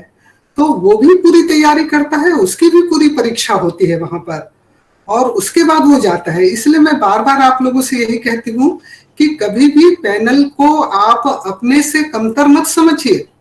पैनल हर हाल में आपसे बेहतर है, और इसलिए वो वहां पर बैठा है। और आपको हमेशा ये कोशिश करनी चाहिए, और करते रहिए कि आज आप जहां पर हैं वहां से उठकर आप भी उस जगह पर बैठे जहां पर आप जाते हुए आज घबरा रहे हैं, डर रहे हैं, वहां तक जाने की आपकी कोशिश होनी चाहिए। बहुत बहुत शुक्रिया। बहुत बहुत धन्यवाद मैम। आप में से किसी के और कोई प्रश्न हो? यदि प्रश्न ना हो तो फिर हम कार्यक्रम समापन की ओर आगे बढ़ें। किसी जी की मैम, कोई मैं और? आकाश बोल रहा हूँ। हाँ हाँ, स्वागत है आकाश, स्वागत है। सभी सभी को प्रणाम मैम। और अनुष्का अग्रवाल मैम ने जिस तरह से जानकारी दी वो हमारे लिए बहुत काफी है मैम। तो जितना झिझक था दूर मन में सब दूर हो गया अनुष्का अग्रवाल मैडम कारण। और पारसी मैडम ने भी बहुत अच्छी जानकारी दी, तो इसके लिए धन्यवाद मैम। शुक्रिया, थैंक यू मैम। धन्यवाद आकाश, आपको अग्रिम बधाई दे रही हूं मैं, क्योंकि आप बहुत होनहार हैं, हमें पता है। और आप निश्चित ही साक्षात्कार में बहुत अच्छी प्रस्तुति देंगे। और मृणालिनी को कोई प्रश्न है, कोई मन में दुविधा हो तो मृणालिनी, चंद्राकर, दुर्गा पटेल प्रश्न पूछ सकते हैं आप लोग, क्योंकि आपके लिए ही यह कार्यक्रम रखा गया है।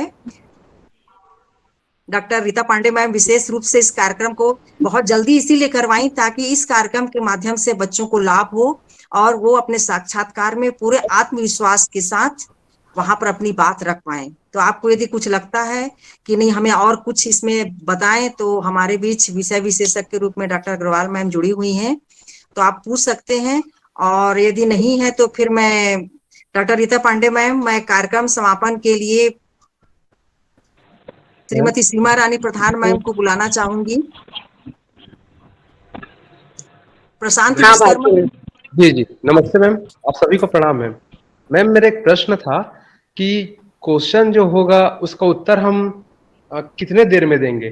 जैसे मैम वैसे तो अग्रवाल मैम बता ही चुकी हैं कि विभिन्न प्रकार के प्रश्न होंगे और उनका उत्तर अलग अलग मतलब कितने देर में दे सकते हैं मैम? एक लघुत्तरी प्रश्न जैसे अशोक का धम्म क्या है, ऐसा कुछ प्रश्न आ गया तो इसका उत्तर हम कितने देर में देंगे? ये सवाल था मैम। क्या हम लोग खुद से चुप हो जाएं कि सामने वाले चुप कराएं? ये सब प्रश्न था मैम। प्रशांत, ये तो प्रश्न पर निर्भर करता है कि उनके द्वारा किस तरह का प्रश्न किया गया है।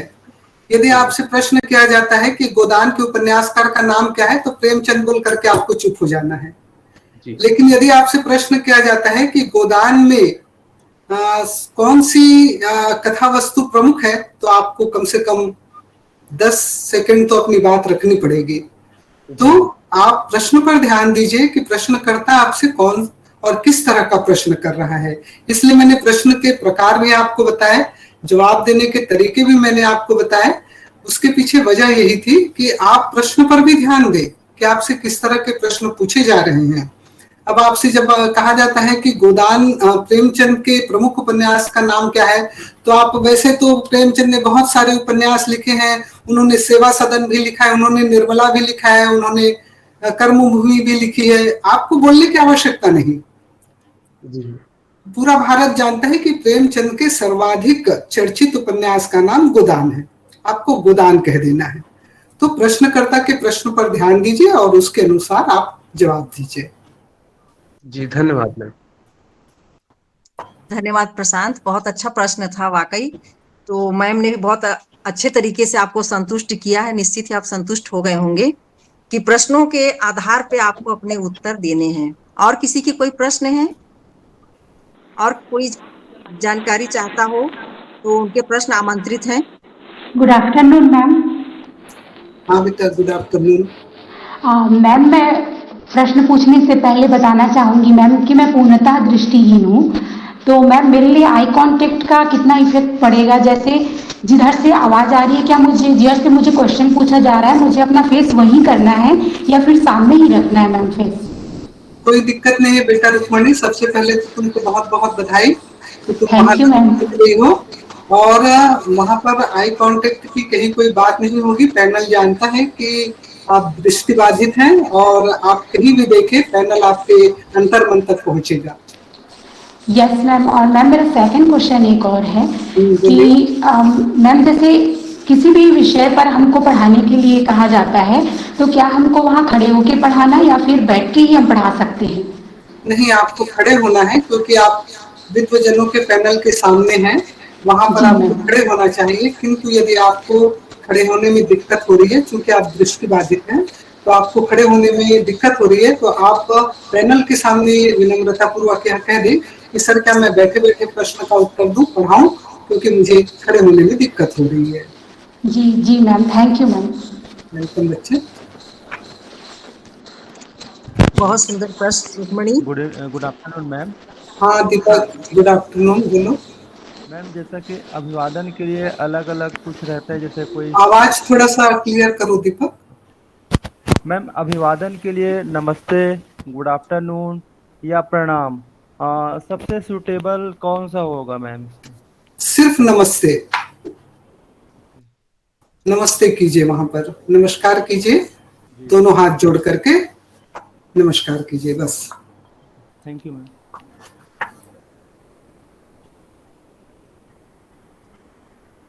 और किसी के कोई प्रश्न? Good afternoon ma'am, Mrinali Chandrakar बोल रही हूँ मैम। हाँ, आप मृणाली। सभी को धन्यवाद। नमस्कार मैम, आप सभी को धन्यवाद आप सबके इतने अच्छे गाइडेंस के लिए। Thank you ma'am. मृणालिनी, तुम तो सबसे पहले अपने विभागाध्यक्ष रीता पांडे मैडम का हृदय से आभार व्यक्त करो। बहुत सारी चीजें बहुत शीघ्रता के साथ उनके मस्तिष्क में आती है। वो खुद पीएससी से चयनित सहायक प्राध्यापक हैं और देखिए आप लोगों का इंटरव्यू होने का है और उसके लिए उन्होंने तुरंत आप लोगों के इंटरव्यू पर यह बहुत ही महत्वपूर्ण और उपयोगी वेबिनार का आयोजन कर दिया। तो आप सबसे पहले तो उनके प्रति हृदय से आभार व्यक्त कीजिए और हम सब तो हैं ही तुम्हारे साथ। जी ma'am. Yes ma'am, thank you Rita ma'am, Pandey madam ji, and आप सभी को ma'am, Prachi ma'am, Durgavati madam ji, और आपको भी मैम, अनुप्रिया अग्रवाल मैम जी, सबको थैंक यू। हमारे मन में जितने भी डाउट्स थे सारे क्लियर हो गए। मुझे संतुष्टि है बेटा। और कोई प्रश्न है? कोई अपनी बात, प्रश्न ना हो तो कोई अपनी बात रखना चाहता हो, कोई कुछ अपने? जी मैम, मेरा नाम आशीष कुमेटी है, मैं दंतेवाड़ा से हूँ। प्रणाम मैम आप सभी को। हाँ शुभाशीष, आशीष बोलिए। मैम मेरा प्रश्न ये था, मैंने अपनी अभिरुचि में लिखा हुआ है कि निबंध और लेख लिखना ये मेरा मतलब प्रिय काम है। मैं वो लिखता रहता हूँ, जो अपने ब्लॉग्स भी लिखता हूँ। तो क्या इसे मैं अपनी रुचि में शामिल कर सकता हूँ? और अगर इस पे प्रश्न होता है तो किस तरीके के प्रश्न होंगे और उसका जवाब मुझे किस तरीके से देना है? हाँ, इसे आप अपनी रुचि में अवश्य शामिल कर सकते हैं और इसके बारे में आप पैनल को बता सकते हैं। जब आप बताएंगे कि आपकी रुचि निबंध में है तो आपसे पूछा जाएगा कि निबंधों की दृष्टि से सबसे श्रेष्ठ निबंधकार हिंदी साहित्य में किनको माना जाता है।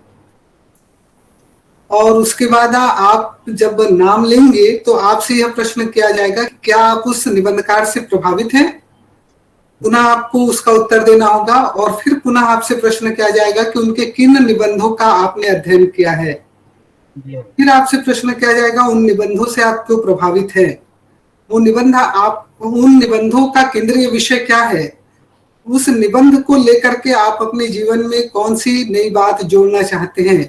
तो इस तरह से परत दर परत प्रश्न खुलते जाते हैं जब आप अपनी रुचि वहां पर प्रस्तुत करते हैं। बहुत बहुत धन्यवाद। भारती मैडम, मैं भी अपने अनुभव को शेयर करना चाहूंगी, जो शायद विद्यार्थियों के लिए जो अभी साक्षात्कार देने वाले हैं उनके लिए शायद लाभकारी होगा। 1993 में इंदौर में हम लोगों ने अपने पीएससी का इंटरव्यू दिया था सहायक प्राध्यापक परीक्षा के लिए। तो बच्चों मैं एक बात ये कहना चाहूंगी कि पैनल ने मेरे से प्रश्न पूछा क्रांति क्या है, तो मैंने जवाब दिया कि कोई परिवर्तन या बदलाव होता है उसे क्रांति कहते हैं। तो सामने वाले जो सर थे, रेस्पेक्टेड सर, ने कहा कि मैं धोती कुर्ता, वो धोती कुर्ता पहने हुए थे, तो वो बोले मैं धोती कुर्ता पहना हूँ, पेंट कमीज पहनूंगा तो वो बदलाव हो जाएगा क्या। तो मैंने बताया कि व्यापक बदलाव, यानी इससे मैं ये कहना चाह रही हूँ आप लोगों को कि आप जिस प्रश्न का उत्तर दे रहे हैं उसमें आप कॉन्फिडेंट रहे और उसका प्रस्तुति आप ऐसे करें कि वो कंफ्यूज करने की कोशिश करे, तब भी आप अपनी बात रख पाए जिससे वो संतुष्ट हो।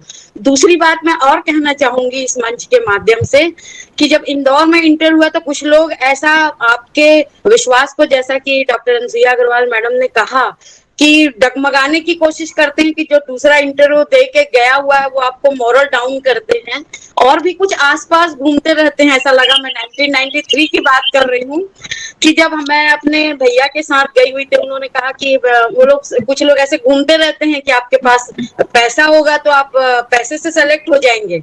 ये धारणा आपकी, मैं इसलिए बता रही हूँ कि बोले यहाँ 1 लाख चल रहा है, 2 लाख चल रहा है। ऐसे भी लोग आपके आसपास आपको भ्रमित करने वाले होते हैं, लेकिन आपको उनकी बातों में नहीं आना। हम लोग उस समय ऐसा कोई पैसा लेके नहीं गए थे, हम लोग सामान्य परिस्थिति के थे और हमने किसी को पैसा नहीं दिया। मैडम ने कहा कि साक्षात्कार में पूरी पारदर्शिता होती है।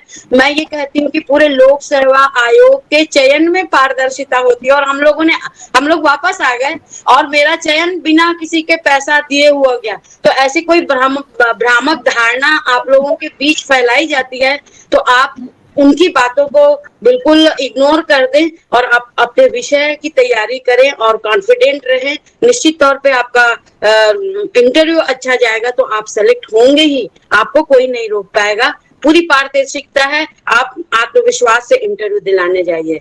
धन्यवाद भारती मैडम, मैं आगे मंच आपको सौंपती हूँ। धन्यवाद मैम, बहुत अच्छी जानकारी दी। एक प्रेरणा स्रोत हैं आप तो बच्चों के, क्योंकि आपके कारण ये कार्यक्रम हो पाया और बच्चे जो है लाभान्वित हुए हैं। और किसी बच्चों के प्रश्न हो, कोई हेलो? बच्चे और कुछ पूछना चाहे? यशोदा साहू। हाँ जी, मैं नमस्ते मैम, सभी को मैं प्रणाम। हाँ यशोदा बोलिए। हाँ जी जी, डॉक्टर अनुसुईया मैडम को मेरा प्रणाम। मैं डॉक्टर यशोदा साहू धमतरी से हूँ मैम। हाँ, और आपसे मेरा सवाल है मैम कि पीएचडी से किस प्रकार के सवाल हो सकते हैं मैम? पीएचडी का विषय आपका क्या है? Yes ma'am. आपके पीएचडी का विषय क्या है, मैं जानना चाह रही हूँ। जी जी जी मैम, छत्तीसगढ़ के धमतरी जिले का सामाजिक और सांस्कृतिक इतिहास। तो बस बेटा धमतरी जिले के बारे में विस्तृत जानकारी रखिए। Yes ma'am. है ना, उससे संबंधित कोई भी प्रश्न किया जा सकता है। धमतरी जिला सांस्कृतिक दृष्टि से उल्लेखनीय क्यों है? Yes ma'am. है ना, और धमतरी जिले में किस वर्ग के लोग अधिक हैं? धमतरी जिला किस लिए प्रसिद्ध है? आपने इस विषय का चयन क्यों किया? इस तरह के प्रश्न आपके पीएचडी से संबंधित पूछे जा सकते हैं। जी जी मैम।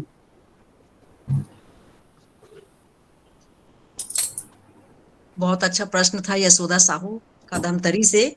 वाकई बड़ा अच्छा लग रहा है मुझे कार्यक्रम संचालन करते हुए कि हमारे बीच दंतेवाड़ा से लेकर के धमतरी तक सभी जिलों से ऐसे बच्चे जुड़े हुए हैं जो साक्षात्कार की तैयारी कर रहे हैं। तो मैम की सौजन्य से यह कार्यक्रम जो है बहुत सफल रहा है। और कोई बच्चा जो प्रश्न करना चाहता है जो जुड़ा है हमसे अभी?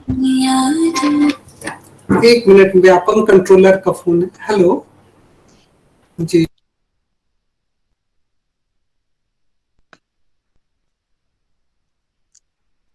किसी का और का प्रश्न है?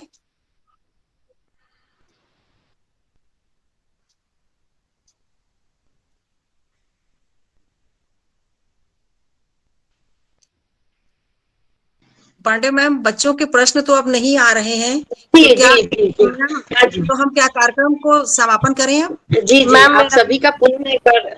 हाँ जी बोलो, मीनू बोल रही है कुछ। मैम मेरा अग्रवाल मैम का सेमिनार का टॉपिक बचा हुआ है। अरे ये लड़की कैसी तो कोई दिक्कत नहीं है मीनू, सेमिनार का ये हमारा इंटरनल अरेंजमेंट है, वो हो जाएगा तुम्हारा, है ना। मैं तो खुद यहाँ बैठी हुई हूँ, तुम क्यों वरीड हो? जी मैम, सॉरी। आपको पता होना चाहिए ये प्रतियोगी परीक्षा में साक्षात्कार की तैयारी कैसे करें, इस पर अभी हमारा वर्चुअल जो है कार्यक्रम चल रहा है। और इसके बाद फिर विभागीय सेमिनार का कार्यक्रम चलेगा। मैं भी 4th सेम का लूंगी, मैम 2nd सेम का लेंगी। तो ये हमारा कार्यक्रम अब समापन होने जा रहा है। इसके बाद फिर नेक्स्ट कार्यक्रम हिंदी विभाग का रहेगा, वर्चुअल सेमिनार का। आपके प्रश्न का जवाब मिल गया है। अब मैं कार्यक्रम समाप्ति के लिए जो हमारा अंतिम क्रम होता है आभार प्रदर्शन का, उस क्षमा चाहूंगी आभार ज्ञापन का। मेरी सहयोगी श्रीमती सीमा रानी प्रधान साहित्यकार के क्षेत्र में एक नवोदित नाम है और मैं उन्हें सादर आमंत्रित करती हूं कि आज के इस कार्यक्रम के आभार ज्ञापन का वह काम पूर्ण करें। श्रीमती सीमा रानी प्रधान मैम। बहुत बहुत धन्यवाद भारती मैडम, और बहुत सुंदर और सफल संचालन के लिए आपको बहुत बहुत धन्यवाद। और इस कार्यक्रम में उपस्थित आदरणीय अग्रवाल में आपको मेरा सादर नमस्कार।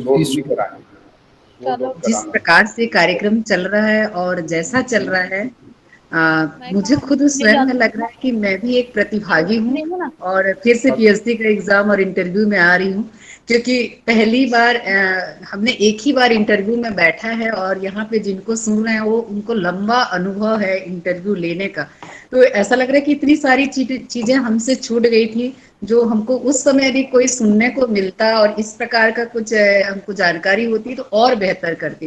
तो इसलिए निश्चय ही इतिहास विभाग और हमारा महाविद्यालय परिवार, जितना भी हम धन्यवाद और साधुवाद दें कम है। उन छात्रों की तरफ से मैं कह रही हूँ कि उन छात्रों के लिए बहुत ही अलग अवसर है कि जो इंटरव्यू पैनल में बैठते हैं उनको साक्षात देख लेना, क्योंकि जब तक इंटरव्यू के रूम तक हम लोग ना जाएं ये नहीं पता रहता कि किस टाइप के व्यक्ति वहां बैठते हैं। मैं तो सपने में देखती थी कि कैसे लोग होंगे, कैसे कपड़े पहने होंगे, कैसे घुसना होगा, क्योंकि उस समय इतनी सुविधाएं नहीं थी। तो उन छात्रों की तरफ से मैं धन्यवाद देते हुए मैं अपना आज का ये वक्तव्य आरंभ करूंगी आभार व्यक्त का। ऐसे तो आभार व्यक्त करना किसी भी कार्यक्रम का संभव नहीं होता। जो कार्यक्रम अपना जो भूमिका निभा चुका होता है उस पे किसी भी प्रकार का धन्यवाद और आभार कब होता है। फिर भी मैं इस आयोजन की तरफ से, आयोजन समिति की तरफ से आज के कार्यक्रम की अध्यक्षता कर रही डॉक्टर ज्योति पांडे प्राचार्य मैडम का, जिन्होंने सदैव ही हम सबको प्रेरित किया है और उनका संपूर्ण व्यक्तित्व और अब तक का जीवन यदि देखें बच्चों तो प्रेरक प्रसंग के समान ही है। आप सब उनके जीवन से सीख सकते हैं, देख सकते हैं, उनके व्यक्तित्व, उनके आत्मविश्वास से आप लाभान्वित हो सकते हैं। आज आप उनसे जुड़े, उनको सुने और उनका आशीर्वचन भी एक भरतवाकी के जैसा ही है। उनके लिए मैं कहना चाहूंगी कि आपका जहां भी जब भी जिक्र होता है पतझड़ विराम नौसन में भी रजनीगंधा महक जाता है। तो आदरणीय ज्योति पांडे मैम का मैं बहुत बहुत आभार व्यक्त करती हूँ, इस समिति की ओर से धन्यवाद देती हूँ। डॉक्टर आभा पाल मैम जो अस्वस्थता के कारण हमारे बीच उपस्थित नहीं हो पाई हैं, लेकिन वो उनके नाम से और उनके सहमति से ये कार्यक्रम संभव हो पाया था। तो हम सब पूरे आयोजन समिति की तरफ से, सारे छात्र छात्राओं की तरफ से मैं उनको आभार व्यक्त करती हूँ और उनके जल्द स्वस्थ होने की कामना करती हूँ। डॉक्टर आभा पाल मैम को बहुत बहुत धन्यवाद और बहुत सारी शुभकामनाएं कि मैडम बहुत जल्द स्वस्थ होकर फिर से हमारे सामने उपस्थित होंगी। डॉक्टर अनुसुईया अग्रवाल मैम, जिनको आपने सुनने का सौभाग्य प्राप्त किया, जिन्हें साक्षात्कार लेने का एक इतना लंबा अनुभव है, उनके वक्तव्य से निश्चित ही आप सबके मन में उठने वाली कई शंकाओं का समाधान हुआ होगा। मैं एक उनके बारे में बोलना चाहूंगी। जब रुक्मणी, यदि मुझे सुन पा रही हैं रुक्मणी, तो रुक्मणी ने जब कहा कि मैम मुझे किधर देखना है और मेरा चेहरा कैसा होगा, जबकि वो दृष्टिबाधित हैं, तो मैडम का जो जवाब था कि रुक्मणी आपको परेशान होने की जरूरत नहीं है, आपके अंतर मन तक हम पहुंच जाएंगे। इतना सुंदर जवाब, मैं अभिभूत हो गई, रोंगटे खड़े हो गए। बहुत बहुत धन्यवाद मैम, आप छात्रों का इतना मनोबल आप बढ़ाए। निश्चित रुक्मणी को हम इस मंच से बहुत सारा आशीर्वाद दे रहे हैं कि रुक्मणी जरूर आप सेलेक्ट होइए। बहुत ही भावपूर्ण जवाब और बहुत ही मनोवैज्ञानिक जवाब मैम, आपका हम हमेशा आभारी रहेंगे इस जवाब के लिए। शुक्रिया। और मैम ने कहा कि विद्यार्थी ही तैयारी नहीं करता, बोर्ड भी तैयारी करता है। वाकई निस्संदेह मैम, बोर्ड उस लायक होता है कि वो विद्यार्थी के एक प्रश्न से उसके 1000 प्रश्न बना ले। और यहाँ पे मैं एक अपना अनुभव साझा करना चाहूंगी कि सारे विद्यार्थियों को न्यूज़पेपर जरूर पढ़ना चाहिए और संपादकीय पढ़ना चाहिए। मेरा इंटरव्यू उसी से शुरू हुआ था, न्यूज़ के हेडलाइन से शुरू हुआ था और संयोग से उस समय मैं जब तैयारी करती थी तो रोज संपादकीय पढ़ती थी और उस दिन का हेडिंग था लिव इन रिलेशनशिप को सुप्रीम कोर्ट ने वैध माना था। तो उसी का मैंने उसी दिन संपादकीय भी पढ़ा था, तब मैं कुछ बोल पाई। तो छात्रों को संपादकीय और न्यूज़ हेडलाइन भी पढ़ना चाहिए। हो सकता है ये जो मेरा अनुभव है किसी को काम आ जाए। मैडम आपने, अग्रवाल मैम ने इतनी सूक्ष्मता से परिधान को लेकर, हमारे बोलने के तरीके और बच्चे की ये शंका कि हम प्रणाम करें कि नमस्ते करें, किस प्रकार घुसें, किस प्रकार पढ़ाएं, सारी चीजों का आपने जिस प्रकार से समाधान किया मैडम, अद्भुत है। और कई सारे बच्चे, मैं तो उम्मीद करूंगी कि जो भी बच्चे जुड़े हैं सब इसका लाभ मिलेगा और सब सेलेक्ट होके हमें ये जल्दी ही खुशखबरी देंगी। और आपने एक और सूत्र वाक्य कहा जिसे मैं फिर से कहना चाहूंगी कि बच्चों याद रखो, उस रूम में आपके जैसा कोई नहीं, बस आप हैं, आप हैं। ये इतना बड़ा आत्मविश्वास है बच्चों के लिए। यदि एक ही लाइन को याद करके जाएं तो उनको निश्चित ही बहुत ही लाभ होगा। वास्तव में मैं पूरे जो भी जुड़े हैं, जो भी अभी साक्षात्कार के लिए जा रहे हैं, उन सब की तरफ से यदि मैं आपके लिए धन्यवाद ज्ञापन करना चाहूँ तो कुछ इस तरह से शब्द होंगे। पास आकर आपके जाना, पास आकर आपके जाना, जीवन कितना खूबसूरत है। शुक्रिया मैडम आपको कि आपने यह बताया कि जीवन की सौंधी सी गौंद, भावों का सौंदर्य और अच्छाई का असीम आनंद। पुनः पूरे जितने लोग जुड़े हैं सबके तरफ से आपको मैं पुनः आभार व्यक्त करती हूँ। और हमारे साथ डॉक्टर रमेश देवांगन सर जुड़े हैं, करीम सर जुड़े हैं, महेश राजा सर जी जुड़े हैं, डॉक्टर मीरा सिंह जुड़ी हैं, डॉक्टर संपा चौबे मैम जुड़े हैं, डॉक्टर सरिता तिवारी मैडम जुड़े हैं और लगता है छत्तीसगढ़ के सारे प्रदेश से कोई न कोई जुड़े हैं, जैसे दंतेवाड़ा से, धमतरी से छात्रों ने जुड़ा और हर टाइप के छात्र जुड़े हैं। तो बहुत ही अच्छा लग रहा है और हर क्षेत्र के बच्चे उसमें जुड़े हुए हैं। ना सिर्फ इतिहास के बच्चे जुड़े हैं मैडम, बल्कि दूसरे विषय के बच्चे भी जुड़े हैं, हमारे हिंदी के बच्चे भी जुड़े हैं। और मैडम की सहजता का एक उदाहरण भी आपने देखा कि हमारे बच्चे अपने मैडम को, जैसे ही हम अपने मम्मी को कहीं देखते हैं, पिता को देखते हैं, तो कहीं भी कोई भी प्रश्न छोड़ देते। ऐसा ही एक हमारी बच्ची मैम को देखते ही सोच ली कि हमारे हिंदी का कार्यक्रम है। मैं भी आप निश्चित ही आपकी सरलता और सहजता का है। और आज के कार्यक्रम के जो सूत्रधार हैं रीता पांडे मैम, आपका जो उद्देश्य है वो वाकई बहुत महान है। आपने जैसे ही आपके बच्चों के इंटरव्यू का पता चला तब से ही आप छटपटा रहे थे कि कब इनके लिए कुछ अच्छा कार्यक्रम किया जाए। तो ये बहुत बेहतर कार्यक्रम है, बच्चे जिन निश्चित ही लाभान्वित होंगे। और इस पैनल से जो लोग भी जुड़ेंगे, इस समिति से ठाकुर मैम, वैशाली मैम और मालती मैम जो महाविद्यालय से जुड़े हैं और महाविद्यालय से जितने भी प्राध्यापक गण जुड़े हैं, सबका कहीं ना कहीं आशीष वचन है इन छात्रों के लिए और इनके सफलता के लिए सबका आशीर्वाद है। और हम सबका आशीर्वाद आप तक पहुंचे। हमारे इस महाविद्यालय चाहता है कि आप सब सफल हों और हमें आपकी सफलता की सूचना जल्द मिले। तकनीकी संचालन के लिए मैं नरेंद्र का भी आभार व्यक्त करती हूँ और इस प्रोग्राम से जो प्रत्यक्ष अप्रत्यक्ष जुड़े हैं, चाहे वो सहयोगी के रूप में या चाहे सुनने के रूप में, सबका महाविद्यालय परिवार हार्दिक आभार, महाविद्यालय परिवार की ओर से मैं हार्दिक आभार व्यक्त करती हूँ। संचालन के लिए डॉक्टर दुर्गावती भारती, क्योंकि संचालन किसी भी प्रोग्राम की जान होती है। आपने बहुत ही शानदार और जानदार संचालन किया है, आपका भी मैं इस मंच से आभार व्यक्त करती हूँ। और यदि रीता पांडे मैम की अनुमति हो तो फिर कार्यक्रम की समाप्ति की घोषणा करें, या मैम आपको मैं मंच सौंपती हूँ। रीता पांडे धन्यवाद। धन्यवाद सीमा। आप सभी ने जो मुझे महाविद्यालय परिवार ने सहयोग प्रदान किया, जो विभिन्न विद्यार्थी इसमें सहभागी बने, विभिन्न महाविद्यालय के प्राध्यापक अलग अलग कॉलेजों से जुड़े, उन सबके प्रति मैं एक बार पुनः इस मंच से आभार व्यक्त करती हूँ और धन्यवाद देती हूँ कि आपने इतना अमूल्य समय दिया।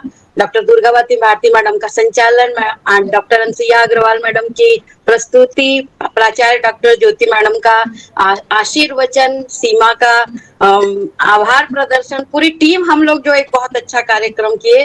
और डॉक्टर महेश राजा सर का समय समय पर हमको जो टिप देते रहते हैं, उससे भी हमको एक मार्गदर्शन मिलता है और उत्साहवर्धन होता है। तो मैं पुनः आप सभी को धन्यवाद देती हूँ, आभार प्रकट करती हूँ इतिहास विभाग की ओर से, महाविद्यालय परिवार की ओर से। और दीदी बैठी हुई हैं, मैं आपकी अनुमति से मैं कार्यक्रम समाप्ति की घोषणा करती हूँ। धन्यवाद आप सभी का, पुनः एक बार धन्यवाद इस कार्यक्रम को सफल बनाने के